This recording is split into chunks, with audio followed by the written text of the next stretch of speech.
नमस्कार दोस्तों, अगर मैं आपसे पूछूं पिछले 80 सालों में कौन सा ऐसा देश है जिसमें बहुत अत्याचार हुआ है, जिसके साथ सबने विश्वासघात किया, धोखा दिया और उस देश को सबने पूरी तरह से बर्बाद करने का कोशिश किया। दोस्तों आप आराम से बोलेंगे वह देश जापान है। जापान आज अपने अस्तित्व के लिए लड़ रहा है। जो कभी दुनिया का महाशक्ति हुआ करता था, सुपर पावर हुआ करता था, दुनिया उसे थर थर कांपता था, चाहे चाइना हो, अमेरिका हो, रसिया हो। चीन को तो कई बार हराया है, लाखों लाखों लोगों को मिट्टी में मिला दिया, रूस को हरा हरा के मार मार के भगाया, अमेरिका को हराने वाला था तब तक उस पर एक न्यूक्लियर बम गिरा दिया गया। दोस्तों वो देश आज अपने अस्तित्व के लिए लड़ रहा है। और बड़ी बात तो यह है, जो अत्याचार जापान के साथ वर्ल्ड वार 2 में अमेरिका ने किया था, अब वही अत्याचार 2021 और 22 में रसिया करने वाला है। रसिया ने दोस्तों जापान पे परमाणु बम गिराने का बहुत बड़ा घोषणा कर दिया। बड़ी बात तो यह दोस्तों, रूस के इस कदम से दुनिया हैरान है।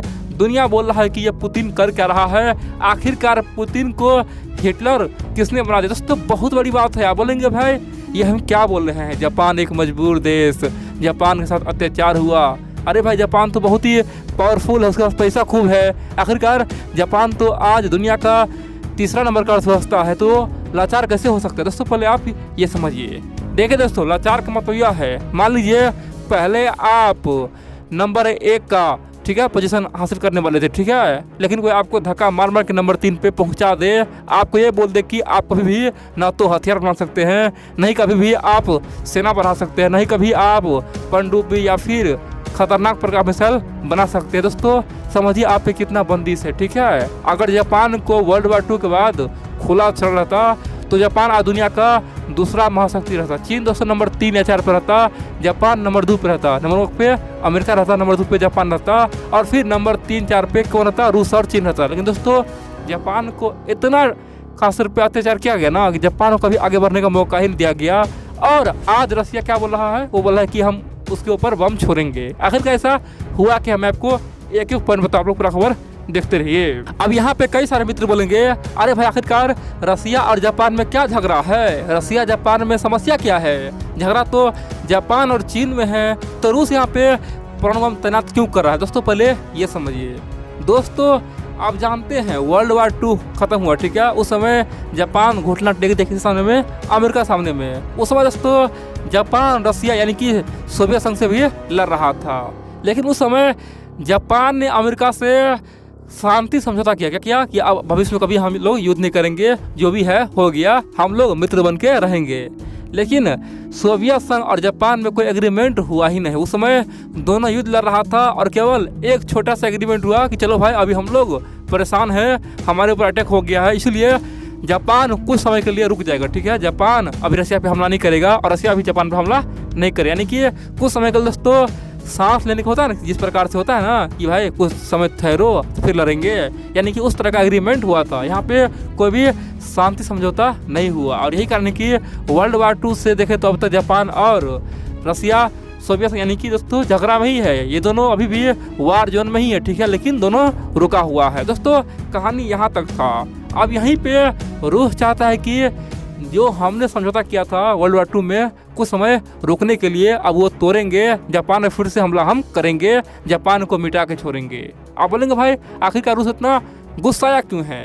दोस्तों जितना झगड़ा चाइना और जापान में, उससे कहीं अधिक झगड़ा जापान और रसिया में है। दरअसल आप जानते हैं दोस्तों, रसिया को जिस प्रकार से 1904-5 में जापान ने हराया था, कह सकते कि रसिया के लिए अब तक का सबसे बड़ा हार है। कह सकते कि छोटा सा देश ने रसिया का यानी कि सोवियत यूनियन में दोस्तों झंड कर दिया था। कह सकते हैं कि ये कलंक आज भी रसिया को खाया जा रहा है, ठीक है। दूसरी बात, बहुत सारे दोस्तों छोटे मोटे जो आइलैंड होता है ना, द्वीप होता है ना, उस पर जापान कब्जा किया, बोला है कि ये तो हमारा है, और रसिया बोला है नहीं ये तो हमारा है। दोस्तों रसिया कई सारे जापानी द्वीप पे कब्जा किया हुआ है और जापान भी कई सारे रसिया के छोटे मोटे समूह द्वीप पे कब्जा किया हुआ है। तो दोनों चाहता है कि अब की बार आर्या पार हो जाए, हमारा जो द्वीप है वो हम लेकर रहेंगे। और यहाँ पे रसिया का बोलना है कि हम तो पूरा जापान हड़प लेंगे, छोटा मोटा तो क्या पूरा जापान को हम हड़पेंगे, जापान का औकात हम दिखाएंगे। और दोस्तों इसीलिए रसिया ने जापान के और परमाणु बम तैनात कर दिया है। अब रसिया के मिसाइल के सामने दोस्तों जापान के तमाम छोटे मोटे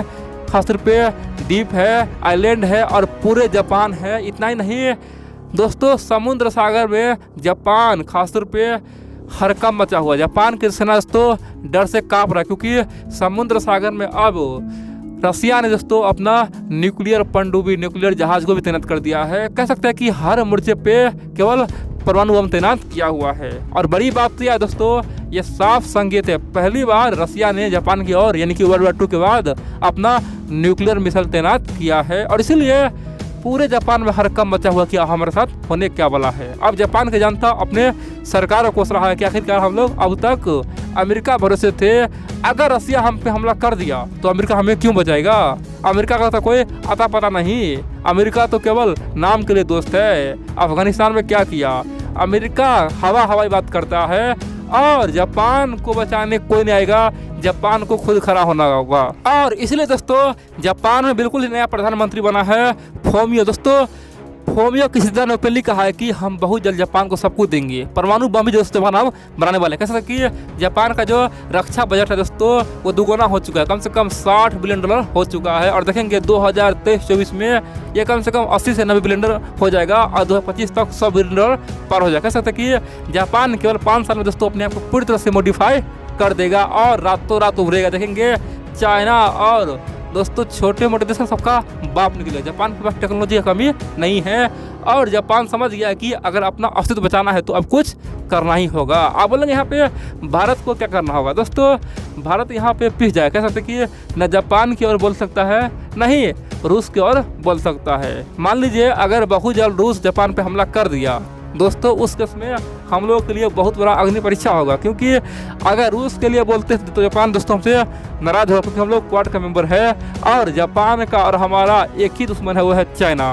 तो यहाँ पे पूरे यूरोप अमेरिका जापान सब हमसे रूठेगा। अगर हम लोग रसिया का विरोध करते हैं तो रसिया हमसे रूठ जाएगा, रसिया फिर चीन का हमेशा के लिए मित्र बन जाएगा। फिर तो रसिया चाइना मिल के भारत को सबक सिखाने की तैयारी शुरू कर देगा। इसीलिए हम लोग के लिए अब नया मुसीबत आने वाला है। ये रसिया पता नहीं क्या क्या करने वाला है। और दोस्तों चीन यही चाह रहा था, चीन चाह रहा था कि खासतौर पे रसिया भारत पूरी तरह से अलग थलग हो जाए, दोनों का दोस्ती खत्म हो जाए। और दोस्तों ये अब होने वाला है। देखेंगे 2022 यानी कि शुरुआती में दोस्तों छोटे मोटे झड़प रसिया और जापान में हो सकता है और ये कीमत दोस्तों हम लोग के लिए बहुत ही महंगा होगा।